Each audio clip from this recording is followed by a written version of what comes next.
to the dictionary.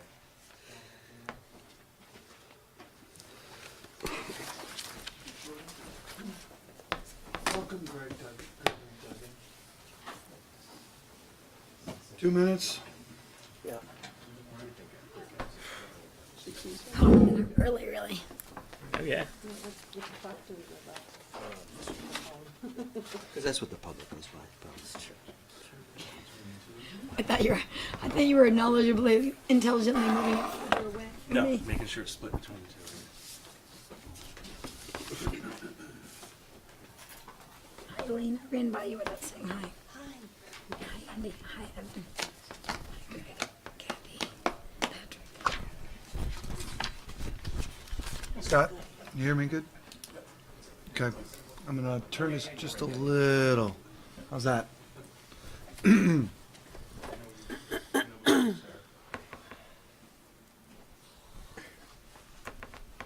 won't go because I was going to do the same thing you said. I wish I had trouble. You really don't even need to touch that. You're getting caught in your own mic here anyway, so you're good. Okay. Just let me know when you're before you start. You good? Less than a minute.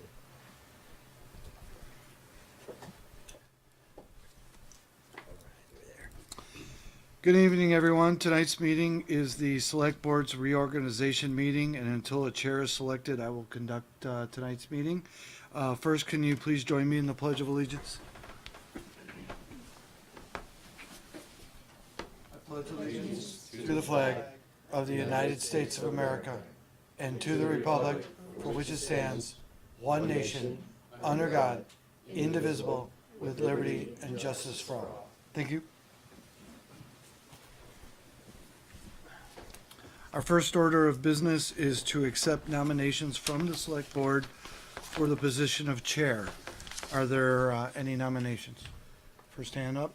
I would like to nominate Elaine Haney as Chair of the Select Board. We have a second from Annie Cooper. Are there any other nominations? Any other nominations for Chair? Hearing none, we have a motion of Elaine Haney for Chair and a second by Annie Cooper. All those in favor? Aye. Aye. Opposed? We have Elaine Haney as Chair of the Select Board for this term. So the gavel. And the gavel is yours, which we don't have I'm not a handy. big fan of gavels. It's But that's okay, just in case the Unified Manager gets unruly, you can do so. Thanks. Okay. Thanks, everyone. So now we'll take nominations for Vice Chair. Andy, I'd like to nominate Max Levy for Vice Chair. is there a second? I'll second. We have a nomination of Max Levy for Vice Chair. Any other nominations? And we have a second from Pat. Let's have a vote. All in favor of Max Levy being Vice Chair? Aye. Opposed? Okay, Max, you're Vice Chair. Thank you. And now we need to elect a clerk. And generally, this is something that is an honor that's placed on the newest member. And I was the clerk this past year. We have 2 new members at the moment. Do either of you want to volunteer, or shall we nominate someone to be clerk? No, I'll happily do it. Unless, Annie, you feeling up for it? I'll let you have it, Patrick. So Patrick has nominated himself as clerk. Is there a second? I'll second it. Andy's second. All in favor? Aye. Aye. All right, we have a clerk. Thank you for stepping up to do that. We won't make it too difficult. Sure, my pleasure. Not that bad. Just a lot of signatures Yeah, and some reading out loud. I can do that. Okay. So, as far as seating goes, it's sometimes, often, very helpful for the chair to sit next to the manager. Would you like to I'd be swap happy to seats? do that, sure. Okay. Why don't we do that now? Here's some quick music while I didn't bring my ukulele. bring your ukulele. If I'd have known.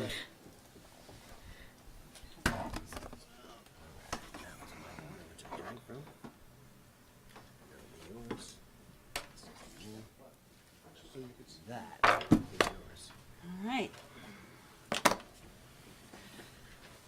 Okay, so Evan, do we have any agenda additions or changes? We do, and I'm gonna turn it over to Greg, because I can't read his handwriting. The rules and regulations for orderly conduct of business that was in your packet, but the file you received was missing 2 pages. Sent out the correct version this morning, but just a hard copy in front of you in case you didn't have a chance to see it. That's for item 5E. And secondly, we have an item contract that we'd like to discuss. This was not on the agenda, and being a contract. Yes. That would, we recommend that it be discussed under executive session. If you accept that, that would be item 6H and 9B for the executive session piece. We don't expect any sort of decision to be made, just, it's just informational. Does anybody have any questions or problems with our agenda additions? I also handed out a single page with Yes. updates that, for the one of the March 18th minutes, so that it's a little bit of a complicated change. Just wanted to make sure everybody was able to put eyes on it when I make the suggestion. For item 6G? Hmm? For item 6G? For item 6G, 6G, yes. yep. Okay, so we'll address that when we get to that item. So we need a motion. So will someone give a motion to approve the changes to the agenda? So moved. Andy? I'll second. Max, second. All in favor? Aye. Aye. Okay. Now we're going to move on to public to be heard. This portion of the meeting is for folks to say something from the audience that is not already on the agenda. Do we have any visitors who wish to say something that's not on the agenda? Irene? Irene Runner, I have a procedural question. In the past, the select board was not able to take comments on the minutes from the audience because the motions are made, and once a motion is on the table, the practice has been not to take input on that item. So I'm just wondering when input on the minutes would be taken from the audience. Thank you.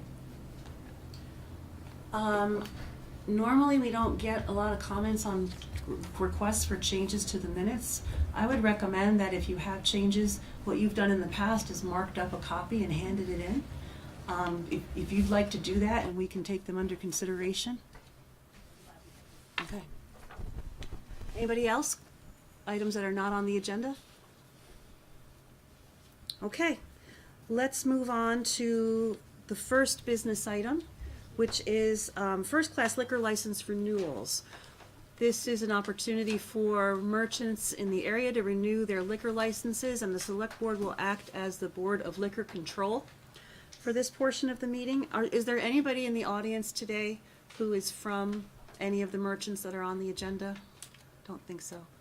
Okay, so select board, we have our packet with the license applications, and the police department has gone through and given us an update, and there's no records regarding any issues with any of these merchants. Greg, did you want to weigh in on anything, or?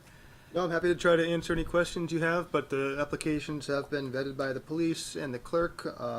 You might notice that the T-Rex Productions EE is just an outside consumption permit. They had been previously approved with a regular permit, and we realized they also needed an outside consumption permit. That's why that's before you.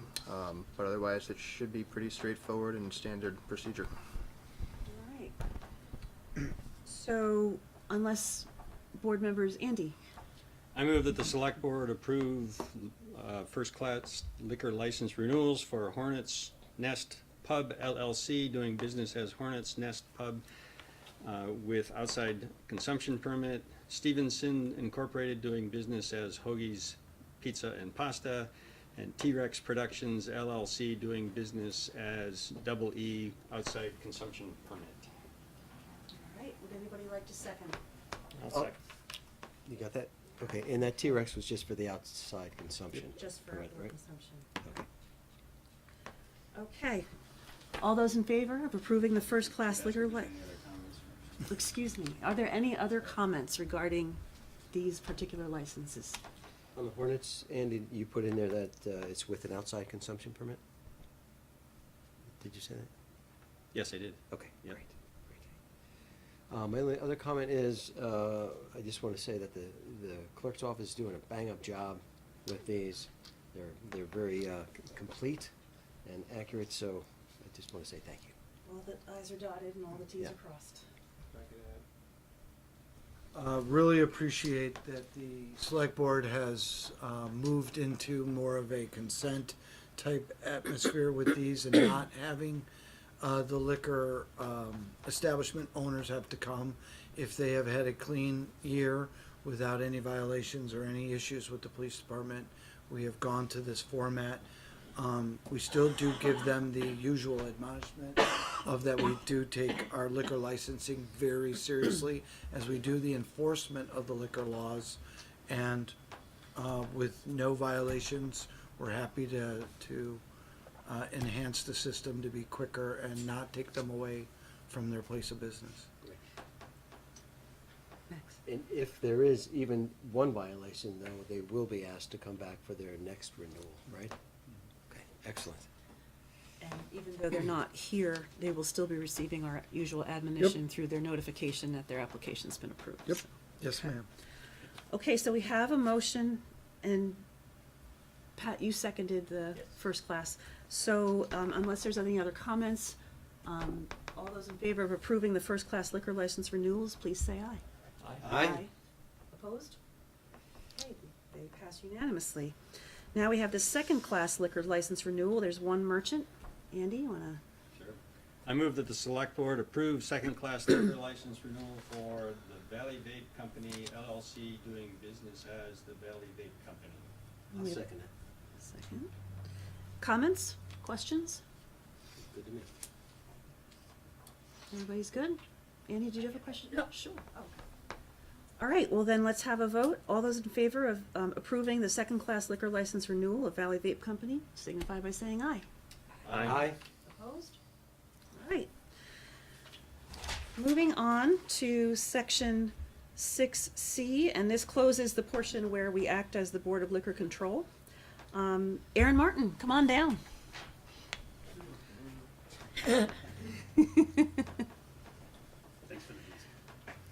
We're talking about the Dalton Drive water line replacement. Yes, I'm here before you tonight to provide some background information on the Dalton Drive water line project and to seek recommendation, or we're going to recommend for you to approve the bid award, the contract to Cortland Construction.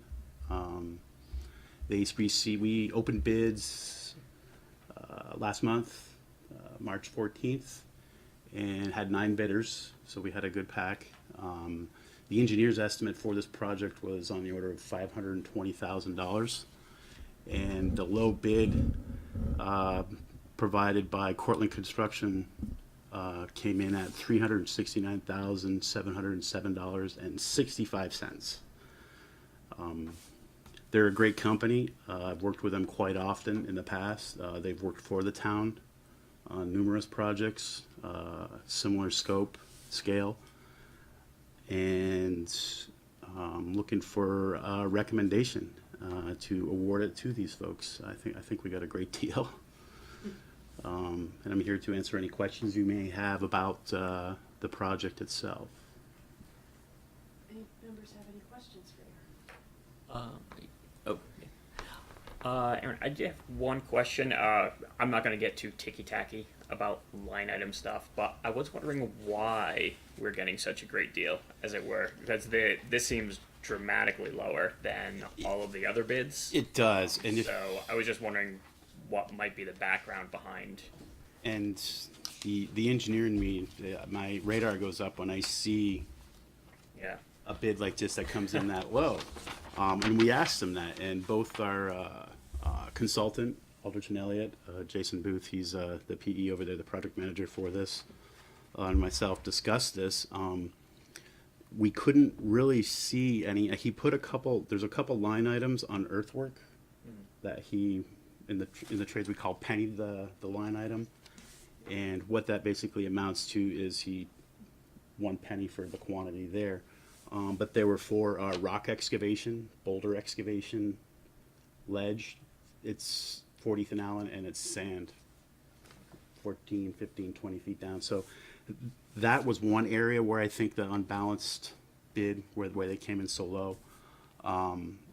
Other than that, he just provided us some really good prices, and I was just as shocked as the engineer was that they came in that low, so. And I do have the confidence in this contractor, just knowing his past history working with the town on other projects. That goes a long way with me when it comes to whether or not it's a good bid. Great, thanks. I actually had the same question that Patrick had, so thank you. Aaron, will the residents in Dalton Drive notice any changes once this work is done? Flows will be increased dramatically due to this. A lot of the people in this area right now, the southern part of Susie Wilson corridor, in this section, the eastern section of 40th and Allen, they're all serviced by mainly 6-inch cast iron lines that are nearly 100 years old. We do have for Champlain Water, has a transmission main that runs in the northern part of 40th and Allen, and it continues on to Kellogg Road. So the Susie Wilson corridor and the 4 are fed off of this via 6-inch lines. So it just doesn't have the flow needed to address development, future development, and the needs that are out there. We have made some improvements with developers building extra lines, like in the Lowe's area. We've had some extra lines in there. This 12-inch line is basically going to make a direct connect almost to that 16-inch transmission main, which is going to allow the flows we need in that area. But yeah, they'll see better fire protection. Pipes might not rattle as much. Better pressure. Pressure's going to stay the same, but when everybody's taking a shower and doing the laundry all at once, you're not going to see any change in. So the flows are there to keep up with demand. All good changes, if they're even noticed. Very positive, yeah. All right, so we were looking for a recommendation that we award the bid. So there's a recommendation at the bottom of our memo. Andy? I move that the Essex Select Board award the Dalton Drive water line replacement project to Cortland Construction Company of Milton, Vermont in the amount of $369,707.65. Second? I'll second that. All those in favor? Oh, excuse me. I'm so sorry. Is there any discussions or comments or questions, further questions? Okay. Good deal. Okay. All those in favor of awarding the bid to Cortland Construction Company for the Dalton Drive water line replacement, please say aye. Aye. Opposed? Okay, we're unanimous. Aaron, Great. thank you very much. Thank you. Thank you very much. So we discuss it, and then we vote on it. We move it, and then we keep discussing. Okay, moving on to 6D. Greg, will you walk us through the 2019-2020 Select Board meeting schedule? Yes, I will. So I'll run through it. It's just to give some background, the Select Board typically meets the first and third Mondays of each month. The schedule is based around that, with a few changes that I'll touch on. It also includes the joint meetings that have been scheduled with the trustees for the first Wednesday of every other month, exception there being next Tuesday, April 9th. After that, looking at June, and then August, October, December on the first Wednesdays. There's a few holidays that bumped us off the Monday schedule. Just look through. Those are about a year from now. One is Martin Luther King week. Martin Luther King Jr. week is typically a Monday, so I suppose that one being on a Tuesday, January 21st. Also President's Day weekend, President's Day week. That's a Tuesday, February 18th, to accommodate the holiday there. January tends to be very busy. It's also still looking very busy with budget season. This year, the board was able to do it with one less meeting than normal. Didn't have that last meeting in January. Optimistic that that can happen again this year, so that 6th meeting is not shown. Hopefully we can do it in the 5. And Monday, October 21st. It's a regularly scheduled meeting, although Evan and I are both planning to be at the ICMA conference, so we will not be here that week. We can talk about whether Sarah tries to cover the assistant manager, or if you want to look at changing that one to a different date. I know Andy has some thoughts that I will let Andy can present on that one. And then sneak preview that, looking ahead to next Tuesday, staff's going to be presenting some options for joint meetings with the trustees. We've been finding that it's just really kind of hard to have you only meet every other month with the trustees. In terms of joint business, staff giving a couple presentations to both boards as opposed to one. For example, the trustees saw a presentation last week. Sarah Macy was looking at electronic invoicing. The select board's going to see it at your meeting on April 15th, so Sarah's going to have to give the same presentation twice as opposed to if we could do it at joint meetings. The website, there's a memo in your package today about the shared website. The trustees got a presentation on that last week, so it's some of those procedural staff things, but also just decision making. Sometimes we'll bring something to one board and then have to present it to the next board and hope there's no changes. So I'll touch on all this stuff again next week, but point being, basically our recommended option is going to be that you keep the same schedule of the Monday and Friday, first and third Mondays. Got it. And the trustees keep their second and fourth Tuesdays. The catch being that one of the select board meetings and one of the trustee meetings is also a joint meeting. That's going to be pretty tight with business that's specific to the select board, specific to the trustees.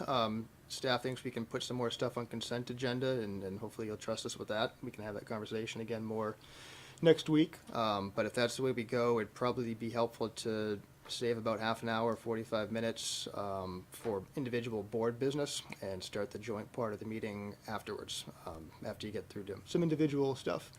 So whether you want to keep the 7 o'clock meeting time that you have now, look at a 6:30 start time, those are things to consider. Don't necessarily need to decide it tonight, but I did want to bring it up. Apart from that, happy to answer any questions about the schedule that has been proposed. Okay. Folks, questions for Greg, comments? Andy? I already know I'm gonna be out of town July 8th. I don't know if other folks have any vacation plans already for the summer, but I'd like to propose moving that to the 15th, if we can, the following week. I don't know if 15 works for me. For me. Yeah, I have no problem. any staff issues. Alright, cool, thank you. I didn't schedule my life out there. Yeah, I have no idea what I'm doing. next Actually, month. that's not true, 'cause I- Wedding in Colorado on the 7th. Actually, not true. I have something in August. So the- changing the July 8th meeting to July 15th is a suggestion, Pat? You said the trustees, they meet, I'm sorry, it was the second and fourth Tuesday of the month? That's right. Perfect. I just wanted to make sure it didn't conflict with school board meetings, which are the first and third Tuesdays, so sounds perfect. I would like to talk about September for a moment. I know it's been a long-standing practice of the select board to have only one meeting in September, and I'm guessing that's because of Labor Day, maybe? I totally understand why we have only one meeting in July to accommodate people's vacations in the summer, but I'm wondering if because of the volume of work we're doing, whether we should be having 2 meetings in September as we do for the rest of the year. Max? Perhaps we can move the October 21st meeting to September, so that the October 21st would disappear, because that's when both Greg and Evan will be out of town. And I think it's fine to have 2 meetings in September for me. So The if rest we, of the board? if we did that, and we also considered Greg's other idea of having a joint meeting every second meeting, we would still need to have a second meeting in October on the joint meeting day. So we wouldn't be adding an additional day in October, but we would be adding an additional board meeting in October, so that works. I would like us to just talk about the select board's schedule and think about the joint suggestions that Greg made so that we can talk to the trustees also about having the joint schedules. I don't want to make any decisions on the joint schedules without the consulting with the trustees. Is there, Greg, what date in September would you recommend if we did the 9th as the first meeting? 2 weeks after that would be the 23rd. If you wanted to stick to your normal, the third Monday would be the 16th. The 9th is the second Monday? Is that because of Labor Day? Yes. I see. And it makes more sense to have 2 weeks between the meetings, doesn't it? It can go either way, really. 16th works for me. It's the board's pleasure, the 16th or the 23rd. I have no problems with either date, so 16th is fine with me. Andy? Since the first select board meeting is October 7th, in October is October 7th, should it be at the midpoint? That's 23rd. That's the only, There's 5 Mondays in September. Yeah. So if the first one is the 9th, and, I'm sorry, the second one is the 9th, the first meeting. The second meeting, if it was the 23rd, then the first meeting in October would be the 7th, and basically about 2 weeks. 23rd works. September 23rd sounds like a good day. It's very far away, so I have no idea what I'm doing. But this is on the calendar first, so. Students after my birthday, I feel like I could be here. Okay. All right, so is that the sense of the board that we will add the 23rd to the September calendar? And then we will maintain the October 2nd joint meeting. And then we'll have an October 7th meeting, but then not the 21st? Is that what you were proposing, Max? Because Evan and Yeah, Greg I'm can't saying be we- here. Right, we don't do it on the 21st if they're not going to be here, is what I was proposing. Okay.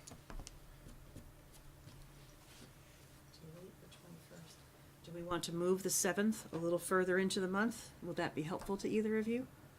Or to staff in general?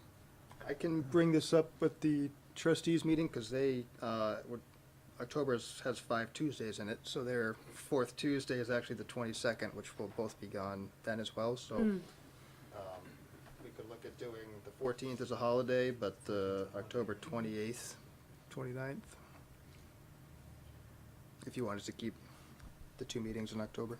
I would be more than happy to temporarily hold off on deciding on October until you've had a chance to consult with the trustees, and then we can finalize that at the next meeting, or at the joint meeting. Would I that think be we all have time.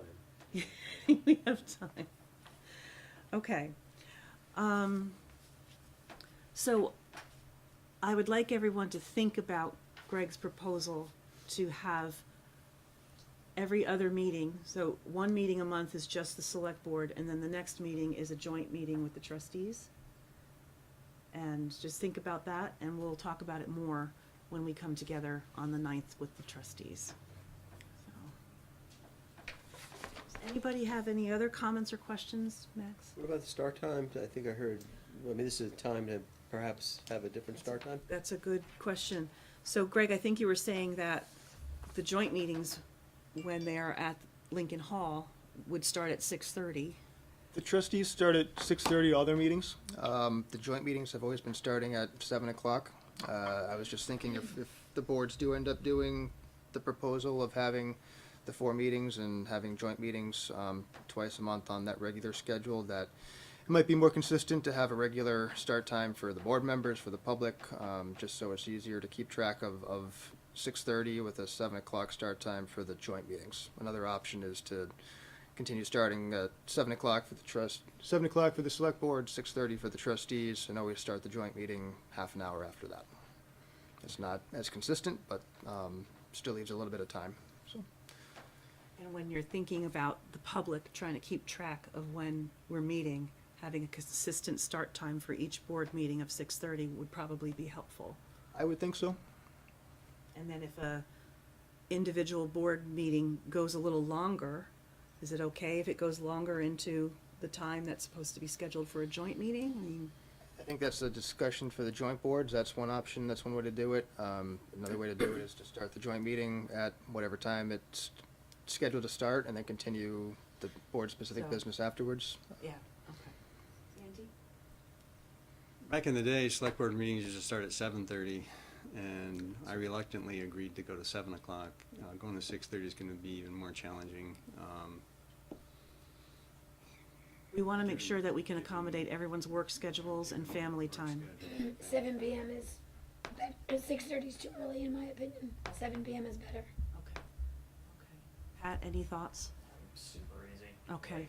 Max? Whatever works for everyone. Yeah, 6:30 Okay. or 7 is fine. So that's another question we can discuss on Wednesday with the trustees as well. But it's sounding like the sense of our regular meetings, you would prefer that they continue to start at 7 o'clock. Okay, we have the sense of the board on that. Any other questions or comments on the proposed schedule for the next year?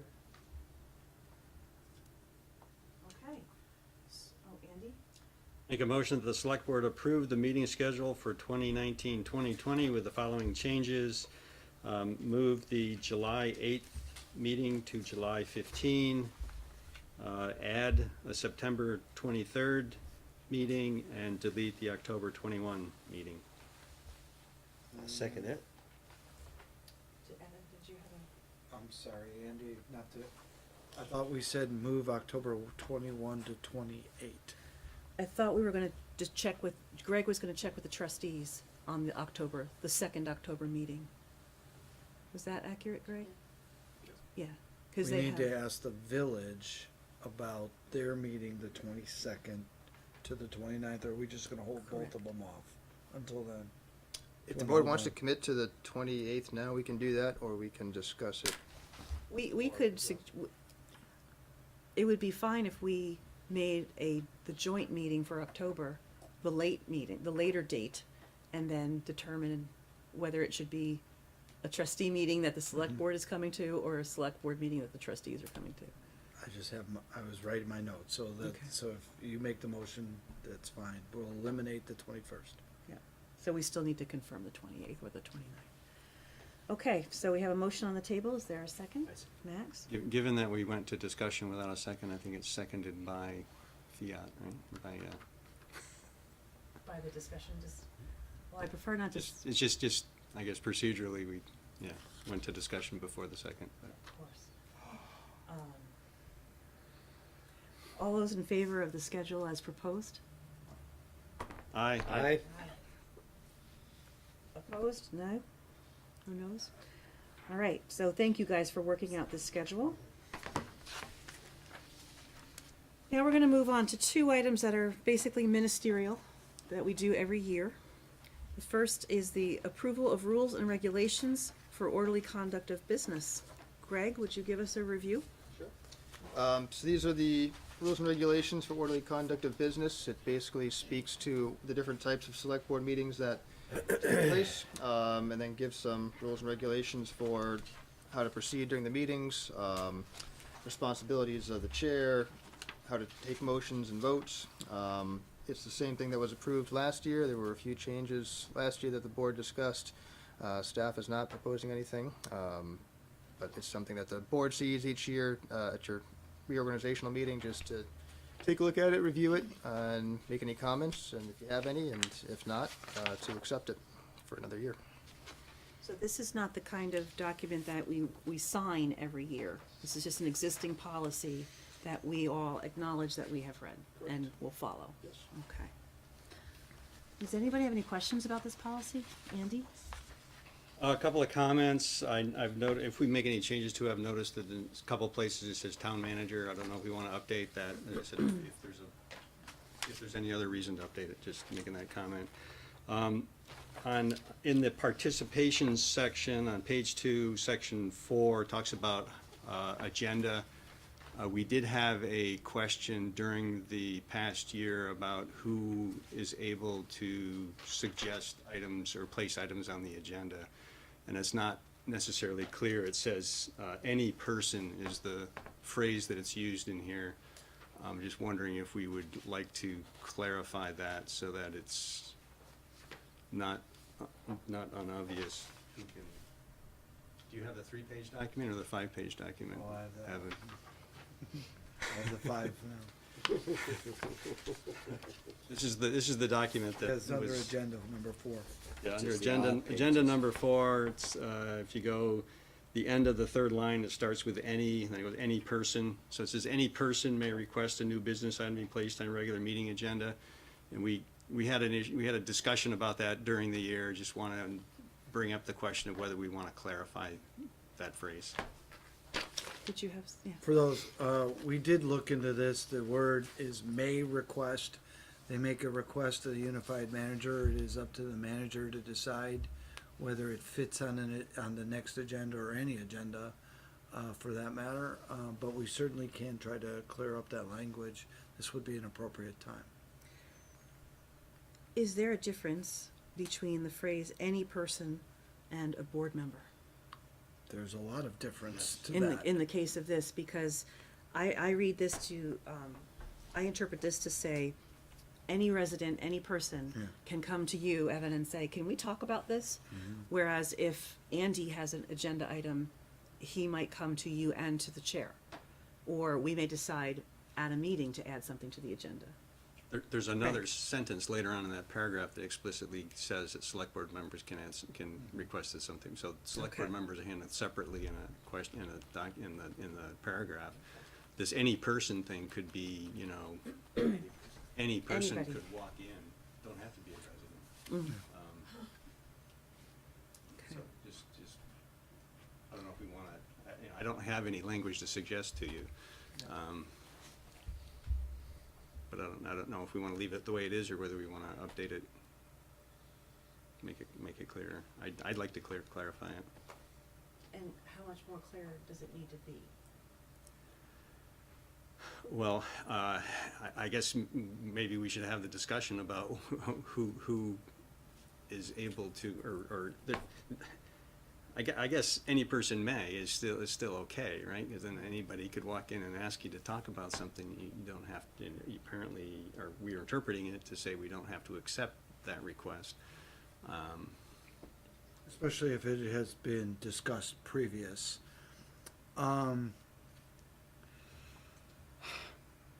I guess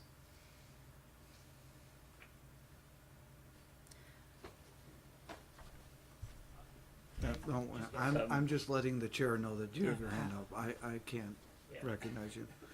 Please, go ahead. Could I get some clarification on what happened to prompt Andy's suggestion? I mean, it clearly at some point in the last year there was a procedural issue, so I just to get a better idea for what we might be looking for. Individuals who are interested in having the select board take a position on the nurses' union discussion came to us, and it was a question about, and I raised the question as well. It says anybody can put something on the agenda. You know, how are we interpreting that? And that's where Gotcha. that's what came up. Okay, perfect. Thank you. Yes, Andy. But isn't it true that it would have to go through channels and be agreed upon? I apologize about my voice this evening. It doesn't just get to be so because somebody presented it. Right, the way I interpret this is that Evan, if he receives a request from a person, he's gonna weigh, is it relevant to what we're doing? Sure. Is the agenda already overflowing? Is it something that we're gonna talk about in 3 weeks, and so we'll wait for Sure. 3 weeks? But he will also check with the board to find out, are we going to wanna talk about this? So, Max. Yeah, I was thinking that maybe if it said any resident may request, but the fact that it says any person may request, that may request, and it has to go through that gate check anyway, I'm fine with it the way it is. Yeah, I don't know that we need, oh, sorry, Andy, go ahead. Please go ahead. I think I'm gonna back off on this question because of the fact that we've also had, folks from South Burlington come in and ask us to talk about, the airport question and that, so they're not residents. The other thing is this document's not gonna prevent anybody from walking into this meeting and saying something, so I think now that I'm thinking about it and we've had this discussion, it's pretty ludicrous for us to specify specific language in there that somebody will have never read before coming into this meeting, so I withdraw my request Okay. to that paragraph, and we can leave it alone if we don't want to change anything else. It's still an excellent discussion. Definitely. worth Yeah, it. yeah, clarify things for me. We have frequent visitors who are not residents, like CCRPC or, so, okay. Good discussion anyway. Yes, Andy? Okay, on the next page in section 5, under conduct of meetings, there's a sentence here that says side conversations shall not be allowed at the table or from the audience. I just wanted to bring that up and highlight it because I've noticed over in the not too far distant past, conversations between select board members, people talking back and whispering to each other. And our policy says that's inappropriate. I just wanted to bring that up as a reminder that we shouldn't be doing that at the table. That all discussion needs to be public. Right. And can I keep going? Absolutely, you have the floor. And let's see, motions and votes, section 4, this one I want to highlight because it's one that I missed previously. It says abstentions shall be made only in cases of conflict of interest, and the reason therefore shall be stated. I had at a couple times abstained from voting on approving minutes because I wasn't at the meeting, and according to our policy, that's not a valid reason. So just wanted to bring that up to remind folks of that. That's our policy, and I had missed it, so. Yes, just because you weren't at the meeting does not mean that you are not allowed to approve the minutes, so, okay. Pat, Annie, Max, any questions about the policy? Good. So I would move that the select board approve the rules and regulations for orderly conduct of business as presented. Second? All in favor? Aye. Aye. Okay, the second policy we need to review is the Town of Essex Conflict of Interest Policy, item 6F.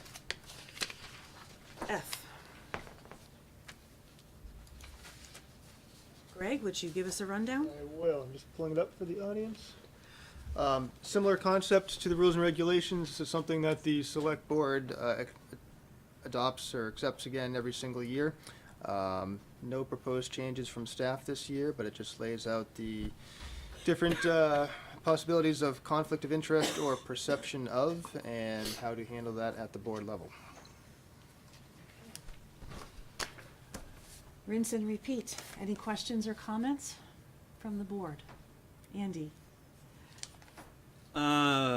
This might get a little sticky. Article 5, prohibited conduct on page 2, section B. And I hope I don't offend anybody here, but it comments about, it's difficult language to read through, but it comments to say that select board members can't represent on behalf or negotiate, appear for, it says represent, appear for, or negotiate on behalf of another person or organization. And the only I'm bringing it up because we have members on the board who are also members of other boards. And I just want to, I don't know if we need to have a discussion about where the line is drawn. I mean, it's okay, for, being on the school board. It's I think it's perfectly fine to bring forward information, but to advocate on their behalf, I think is in violation of this policy. And I think it is, but I don't know however the others feel. It's not just my say, but I don't know if it's worth having a conversation. You're on the trustees, he's on the school board. Whether we need to try to draw a brighter line there, or whether we just catch it in the moment and say, hey, this information's fine, but not, I don't know. I think I made my point. You have made your point, and it's a really excellent point to bring up. Patrick, do you want to address, in terms of the school board, how you feel in that situation? I mean, I agree with Andy. I think it's an excellent point. I don't believe that they would ever necessarily, I can't say that for sure. If there's ever an instance where, it would come up where it would appear that I'm advocating on behalf of EWSD for any reason, then I would absolutely welcome anyone to bring it to my attention. A part of my desire to run was to, see an increased flow of communication between the two boards. But that was largely informative on my part, which I think we all agree is probably fine. But any instance where I would necessarily be advocating for something that EWSD desires, I would be happy to defer to the judgment of the rest of the board. If they feel that I should recuse myself from a discussion or what have you, then I'm more than happy to do so. But otherwise, if we don't feel the need to make it more formal than that, then I'm happy to just take any suggestion, comment as it comes up, and weigh it, when it does. So I want to remind everyone that in this policy, under Article 6, we have the requirement to share with the board when we believe there's a conflict of interest, and that why we believe we are able to act in a matter fairly, objectively, and in the public interest. So the conflict of interest is very specific in terms of personal benefit or financial benefit. So there's also the issue of perception. And so I understand where you're going with that. And so, Pat, thank you for clarifying that from the school district's perspective that you sit on their board.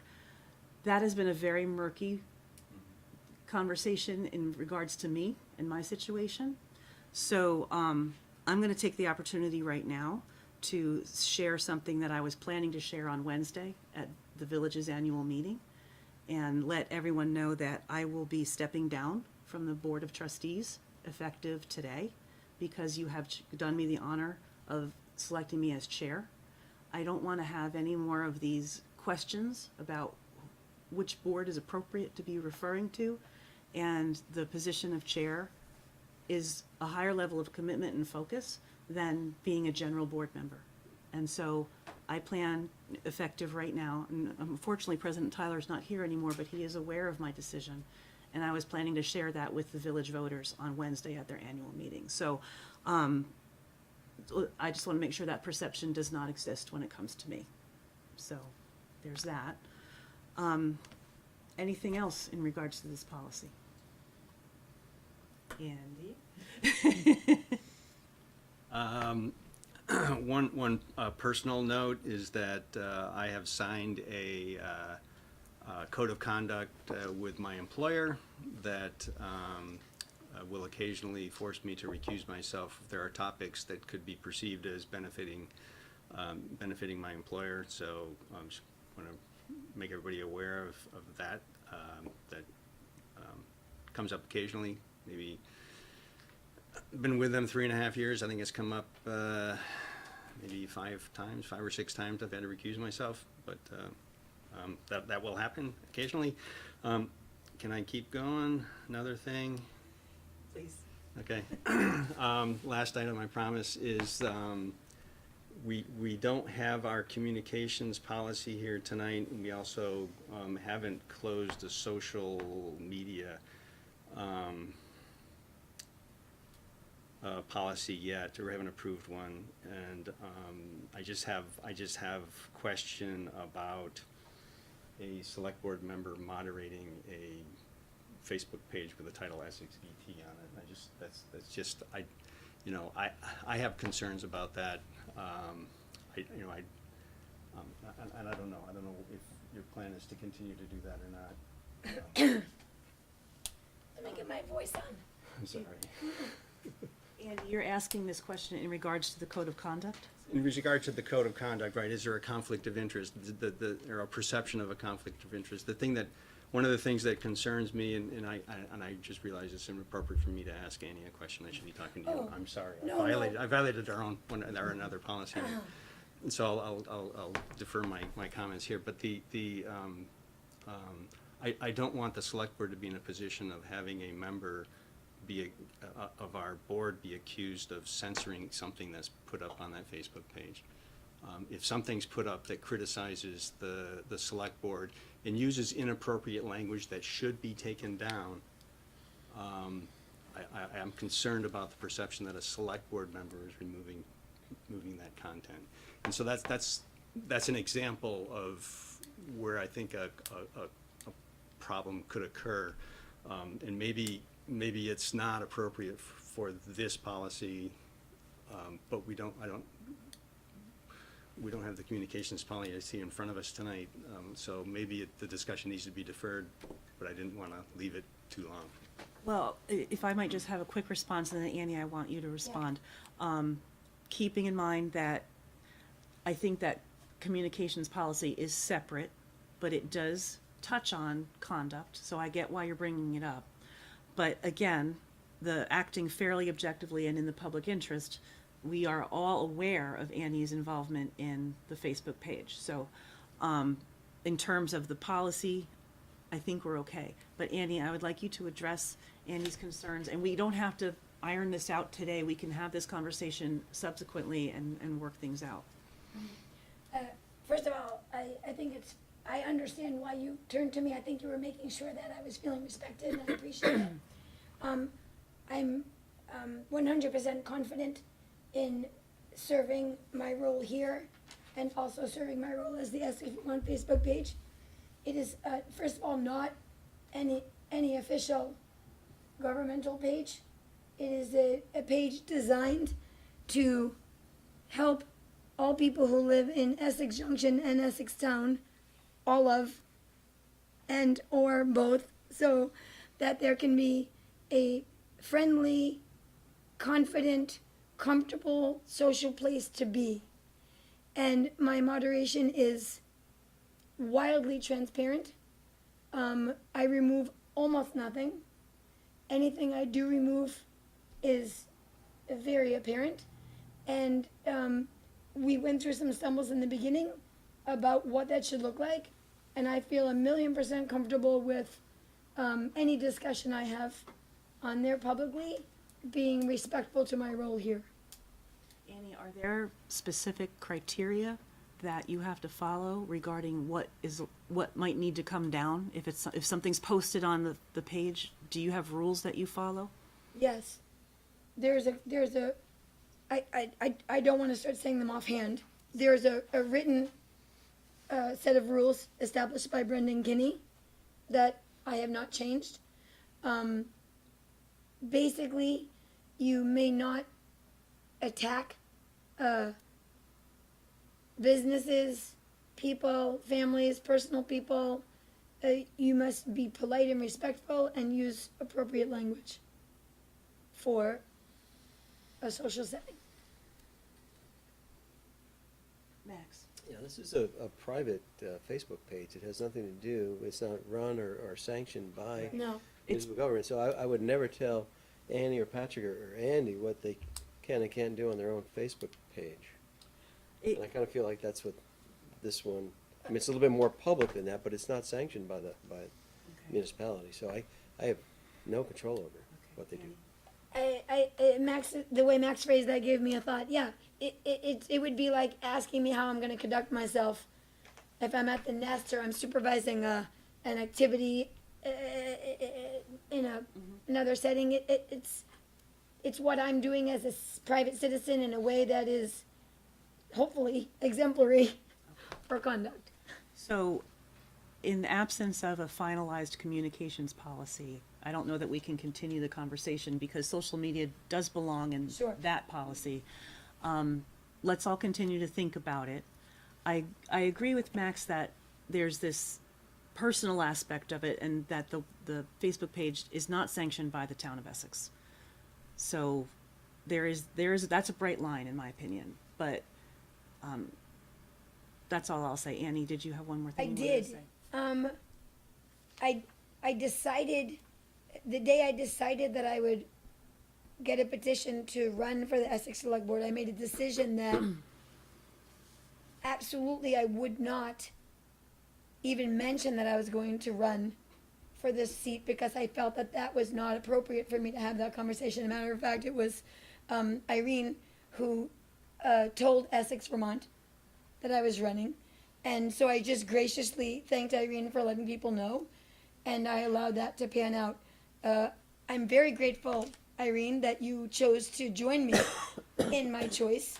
That was really great, and it seems Patrick did too. And we had, I could hug you both for a very gracious, respectful process. And I think that that could speak very well to what Andy's concern is, that I made a decision that I never put what I do here at risk there through language or action or communication. Yeah. Thank you. Uh-huh. Pat? I think that Andy's moderation of that page has been extremely transparent and fair. The only thing I do want to bring up, this may be something that as we develop a policy for social media or activity on social media, it does bear mention that very recently court judgment for President Trump and his Twitter page, which arguably is a private, it's his Twitter, but it has been ruled that as a public official that he can't choose to block individuals on it, and he can't choose to, delete posts on it. I'm not saying that this parallels in any way whatsoever, but there may be, because of Vermont's public meeting laws and because of how that works, that we may need to just consult with legal to know whether or not it's something appropriate, whether, So I believe the Secretary of State's office may have issued some guidance on this topic, so can I ask staff to look into that and then bring the communications policy and whatever research you have to a future agenda so we can continue the conversation? Thank you. Will that do for everyone for the moment? Okay. Did you have any other comments about the policy? Did anyone else have any comments of the policy? Irene, well, I'm gonna let the public have some input on this conversation. Irene, what would you like to say? I'd like to say that I remember the conversation on Essex VT a little differently than Annie does. But first I'll say that Essex VT, by virtue of its name, sounds as if it is a town-wide platform. And therefore, I think we need to be very careful about who moderates it and what they say. I remember seeing a posting by Annie Cooper on the Monday, which I believe was January 28th, announcing that she was going to get a petition and try and get signatures before the deadline that night. So it wasn't my idea for her to run. She announced it on that page that she was going to get signatures. Thank you, Irene. My second comment was, I have a grave concern about Annie Cooper having worked alongside the Essex Junction Rec Department for many years, having been a mouthpiece for them, especially during the special taxing district conversation. And I think that going forward, as we talk about relocation and other activities between the town recreation department and the village recreation department, for which I believe she is still teaching classes this summer in swimming, I want to raise that also as a potential conflict of interest that audience members will be watching. Thank you. Thank you, Irene. All right, so board members, can we go ahead and I'd like to hear a motion on accepting the conflict of interest policy. I would move that the Select Board approve the Town of Essex Conflict of Interest Policy. Is there a second? Second. All in favor? Aye. All opposed? Okay, thank you very much. And now we're gonna get on to the minutes. And, did I skip something? No, you're correct, Oh. G. I Right. skipped, I went to H. G's. Okay. So, So, we have a couple edits. So we have 4 sets of minutes, and some of us have already sent our editorial comments in to Kathy and Darby. Thank you for doing that in advance, everyone. Let's go one at a time through each set of minutes real quickly, if that's okay. Oh, sorry, Greg. Oh, if I could just chime in for process for the new members. What Elaine was referencing, if you haven't heard, is basically if there's spelling corrections or commas or grammatical mistakes, rather than spending board time discussing that and going through the corrections, feel free to send them to myself, and I'll make sure send them to me. I'll make sure that Kathy gets them and they can get updated that way. if there's a change to any minutes that you feel changes the meaning of the minutes, like a name correction would be a basic example, or you feel that your words were misrepresented in the minutes, that would be substantive, and we would want to talk about that at the table. So, will anyone move the minutes to February 6th? Andy? I move approval of the trustee and select board special meeting minutes from February 6th, 2019 with select board member corrections. Second that? Are there any select board member comments on those minutes? Okay. I thought we just had your written ones, but you might have some That's for only others. for one of the, Okay. just The 18th. clarification, we used to go through page by page. It's fine if we're not gonna do that, I just wanna make clear that, understand how you wanna do it. In the interest of respecting everyone's time, I would prefer to go through each set of minutes just as a set of minutes, and if you have questions or comments, we can just call out the line number and pay attention to that line number. Excuse me. So if no one has any corrections or edits or comments on the minutes of February 6th, we'll have a vote. All those in favor of approving the February 6th minutes, please say aye. Aye. Aye. Opposed? Okay, February 6th is approved. February 21st minutes. May I have a motion to approve the February 21st minutes? Andy? I move the select board approve minutes of the February 21st, 2019 with select board member corrections. Second? Next second. And any comments, corrections?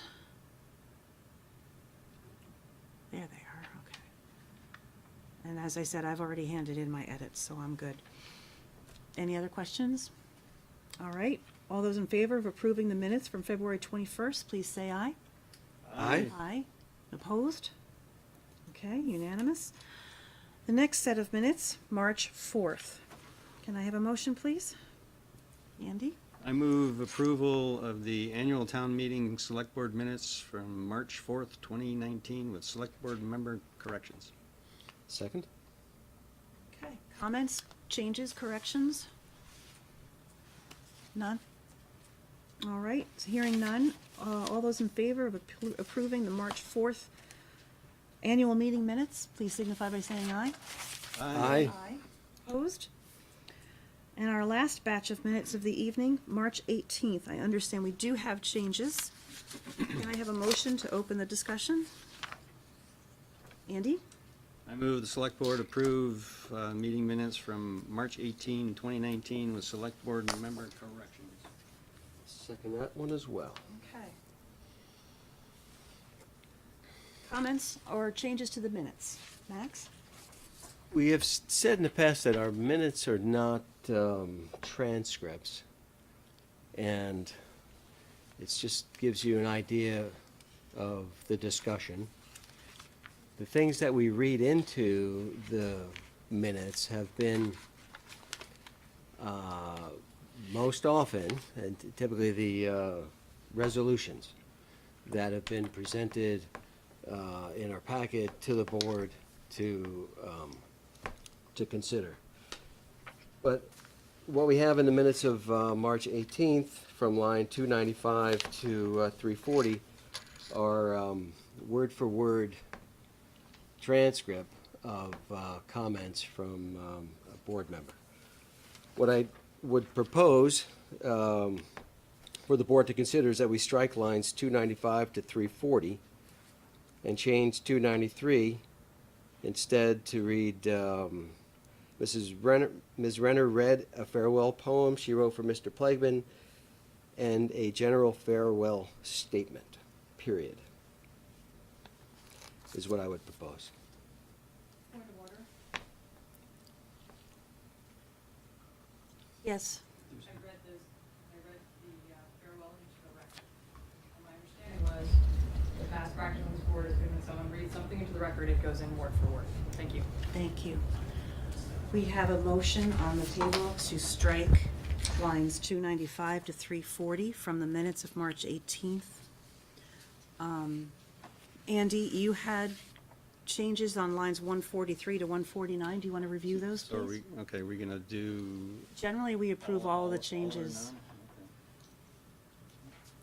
Okay, let's see, a couple things. Sorry. I'll go to court tonight. You Contagious? got it. Sitting too close to her. Actually, I'm just getting over it here.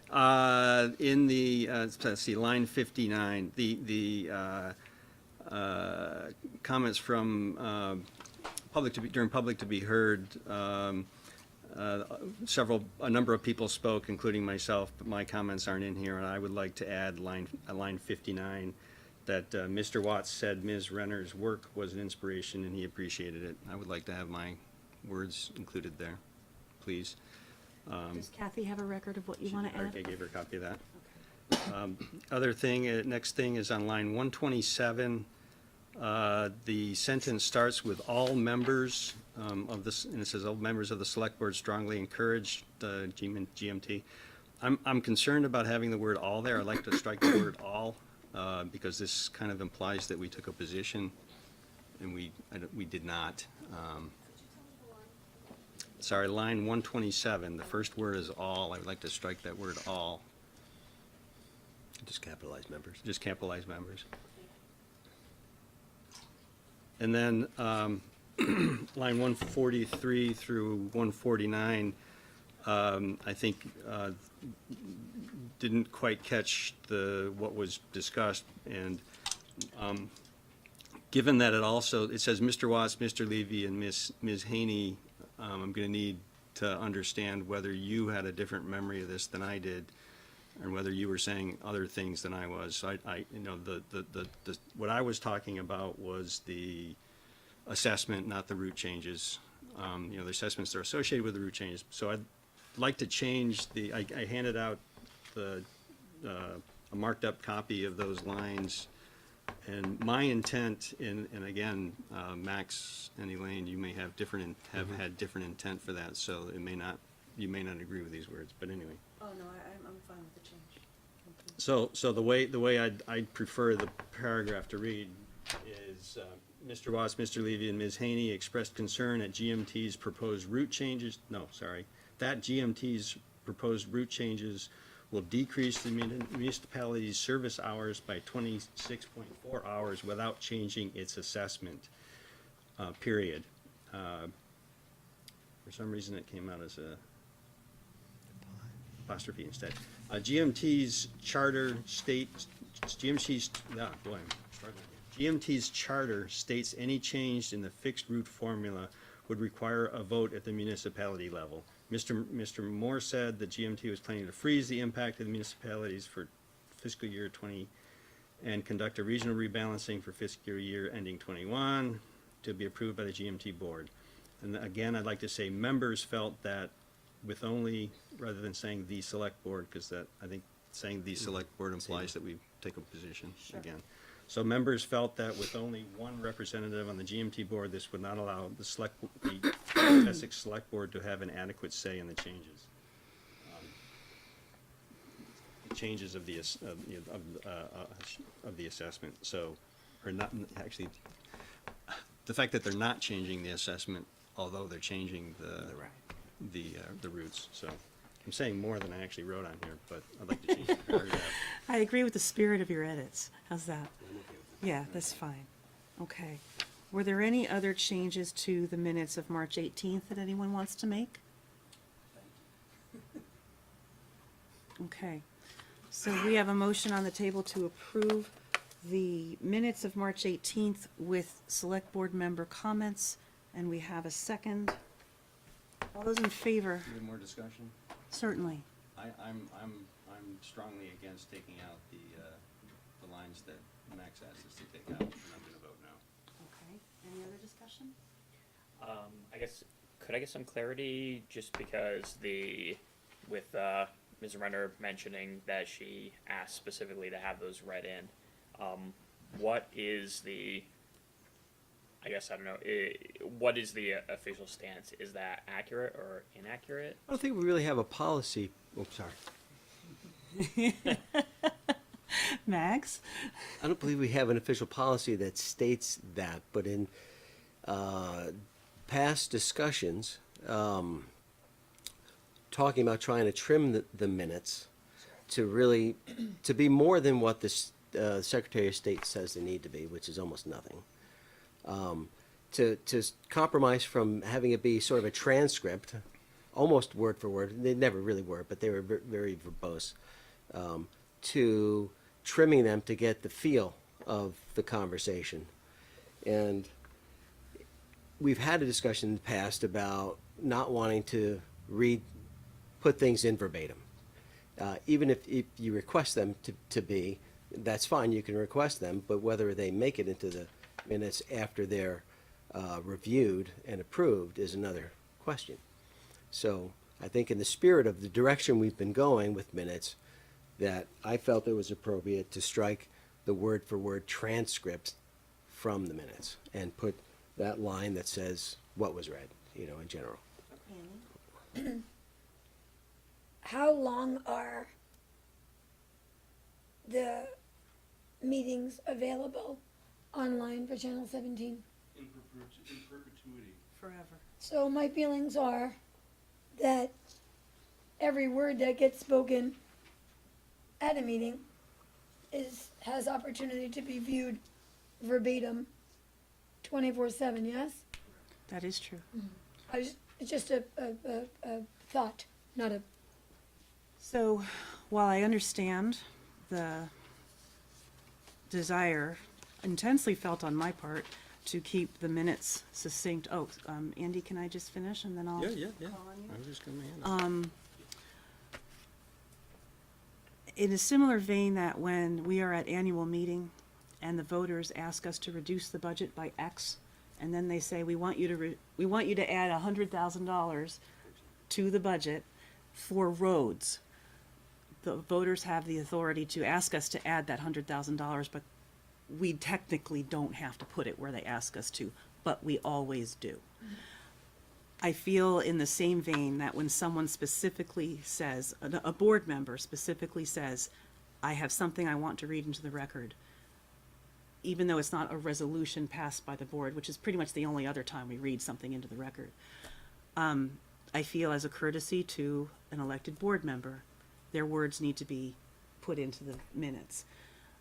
They're not always, they're generally often personal feelings versus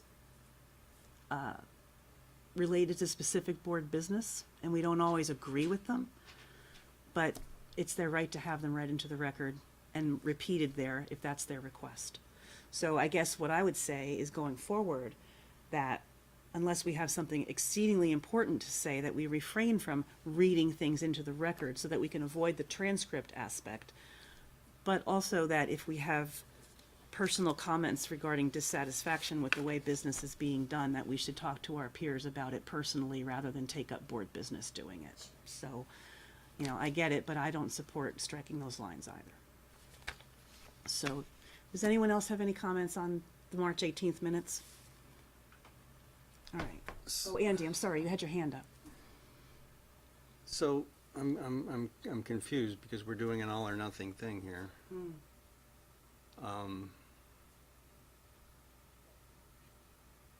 Is the only way to allow these to be in here to not approve them? Because if you don't approve them, the draft is what stays up there, right? Or can we get, or do, what's the side conversation here? Not allowed by our policy. So I don't know how, can we ask Max to withdraw his request, or is there any, I think after 12 years of service on this board, we should, we're spending way too much time talking about, I'm gonna vote against it. I understand. What's worked in the past when we do minutes is that when we do ask for a correction, we kind of get a sense of the board, yea or nay. And it's still open. You could do that It with is this still one open. Yep. and say, how do people feel about this one? And if they don't like striking it, then now's a good time to say, don't. And then when we you know, people can approve it with corrections that everybody's comfortable with, and the minority, you know, has to go away uncomfortable, and that's okay. That is a fine practice, and it's one we've done before. In fact, we've done all along, and this is a change from that practice. So,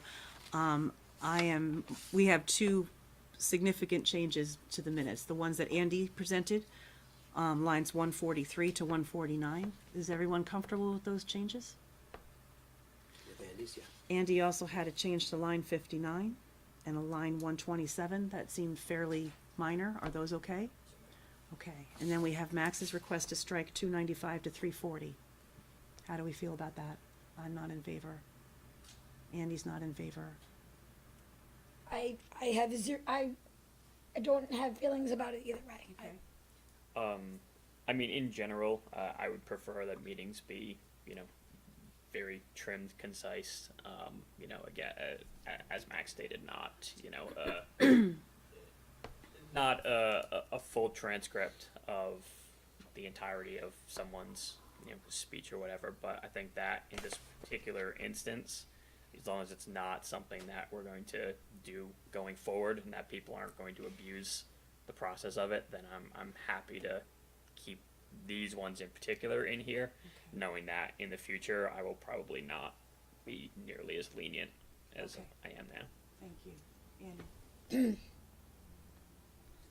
I do think this stimulates discussion about the fact that all words verbatim are available to us on Channel 17, They are.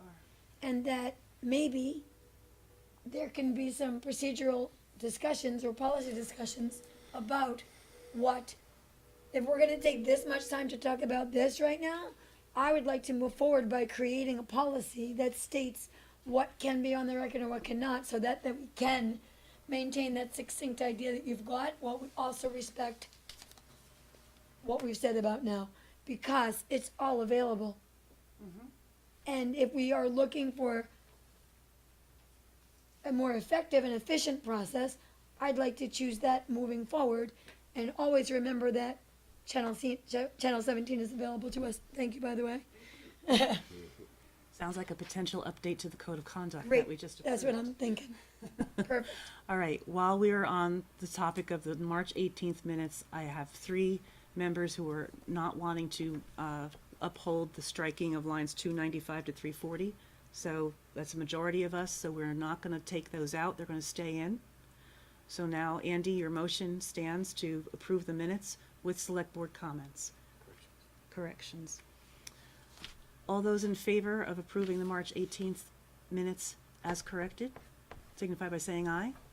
Aye. Aye. All those Nay. opposed? Nay. Okay. 4-1, the minutes are approved. Okay. And I hesitate to say this in light of the conversation we just had, but Greg and Evan, I would like to request, in the interest of keeping our business agenda open for non-rote things, I would like to move the minutes to the consent agenda. And if you wouldn't mind doing that in future packets, moving all of our minutes to the consent agenda. And, well, I'm getting there. So the consent agenda, for the benefit of our audience and for our new members, it's an aggregation of business items that don't necessarily need discussion, but do need approval of the board. And the purpose of the consent agenda is to get all that stuff done at once and move along to other business that needs more discussion. In most boards I've been involved with, the minutes are always in the consent agenda.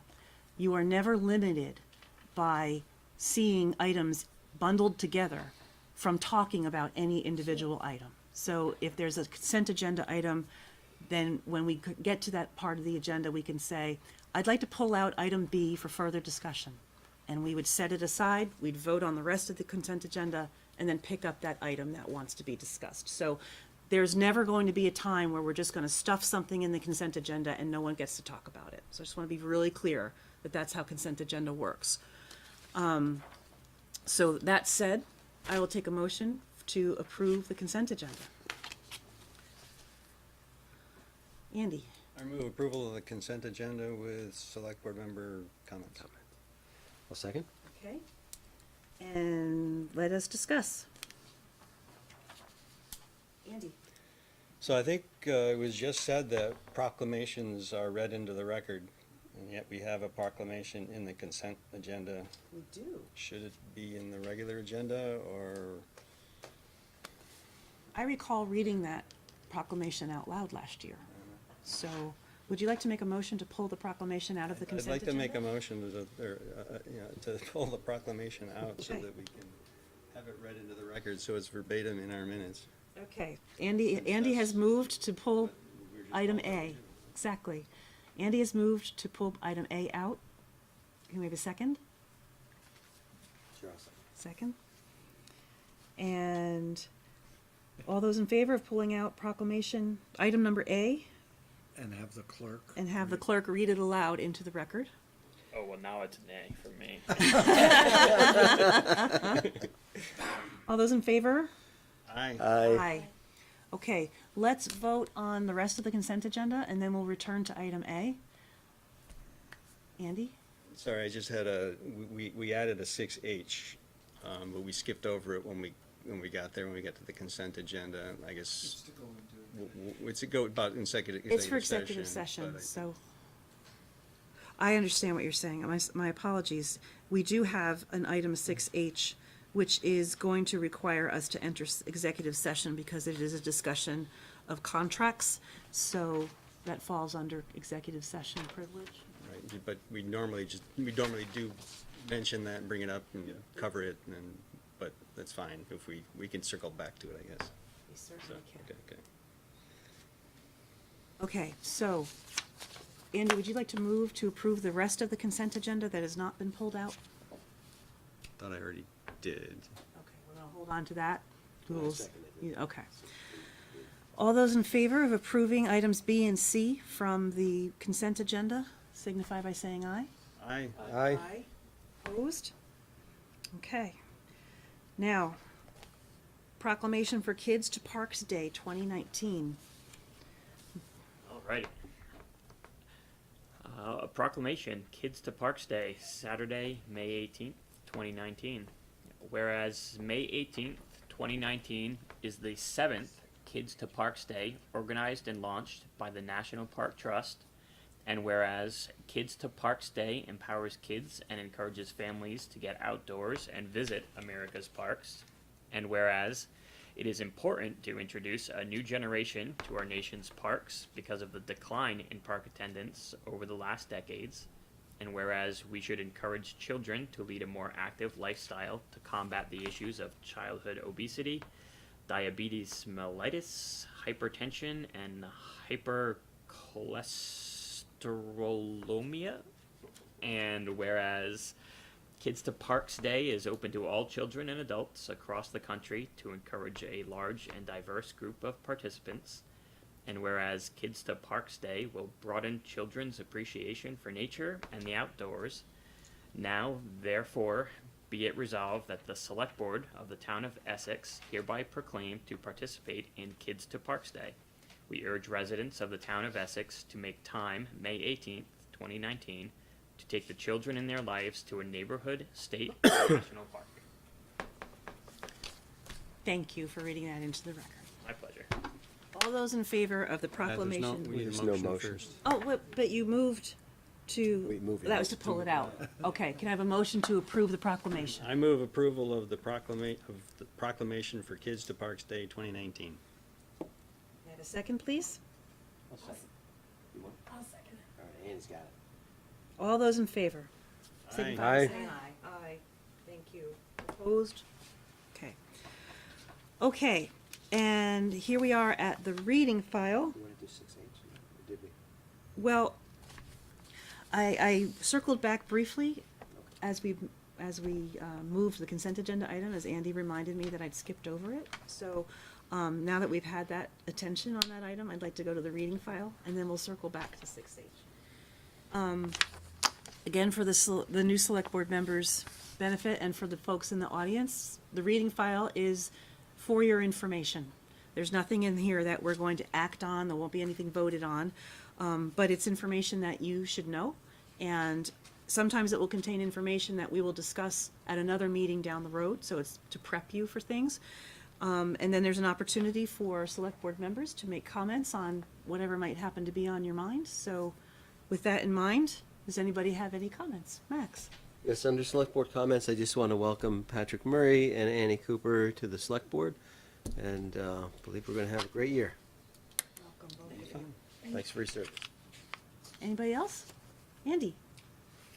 With the resignation from the Memorial Hall Committee, I think it's, 3 members out of, I think, 7 spots now. They don't even have a quorum to hold the meeting. I've raised this question before about whether it would be appropriate to, discontinue that committee. I don't know if it's not a decision we would make tonight, just want to raise the question. Can we talk about it at some point? Greg's gonna see that. Greg. Yeah, that has come up, and I've reached out to the board members, or the committee members who are still there, including Karen, I believe it was, who just resigned. The board members are all pretty much generally of the consensus that the Memorial Hall Committee doesn't necessarily need to continue. They do think that there's some value to having some public oversight of the Memorial Hall Committee. That's about where it's at right now. I haven't had a chance to sit down with other staff, have some follow-up conversations with the board members to see what that public oversight might look like. I'd like to present the select board with some options before just disbanding it. It is on my radar. I can try to put it closer to the work list, top of the work list, and try to get it to you within the next meeting or two with some ideas. Yeah, I think I would love to talk to a member or two of the committee before we decide to disband it, just to hear from them about what they've been doing and what their hopes were. Not much. In terms of what they've been doing, their hopes might be greater than that. I'm sure their hopes are great. Maybe we can get Willem to come in to a meeting soon. Thank you. Anything else? I had a couple things on the reading file regarding the water rates. Greg, it mentioned in the file that eventually we're switching to quarterly billing, and I was just wondering when that might occur. Do you have a timeline for that? I do not, but I can check with Dennis and Aaron. Okay. And then regarding the item about the website, item D, staff presented that same memo to the trustees last week, and the trustees are still discussing the extent of the village website's involvement in the whole package. They had some questions and concerns, so that's not a final decision on the trustees' part, although it is on our part. And finally, I also just wanted to make sure that we got into the minutes a big thank you to Karen Hammer-Williamson for being on the Memorial Hall Committee, and thanking her for her service. So, And just a comment, I did send her, asked if she would participate in the exit interview process. She agreed to, great. so I sent her the file, and we'll be hearing back hopefully soon. Great, okay. And one more going once, going twice for select board comments? Okay, so all that remains on the agenda is to return back to 6H, which is an executive session. Can you say at least what the topic is for public consumption? I mean, what the, why? Greg, would you be able to give us a quick explanation? Sure, And then there's we'll- a contract issue that came up that nothing's finalized yet, and you wouldn't be making decisions. We'd like to inform you about it. I think that's sufficient, or? We will need 2 motions. Andy? I move that the select board make the specific finding that premature general public knowledge of the town's position concerning the proposed contract discussion would place the town at a substantial disadvantage. Second. All in favor? Aye. Aye. No. And then there's a second motion. There's no discussion because Greg explained to the best of his ability without getting into details. Second motion, Andy? I move that the select board enter into executive session to discuss contracts pursuant to 1 VSA 313A1A to include the unified manager and deputy town manager. Second it. All in favor? Aye. Aye. Okay, We have no business afterwards. and we'll have no business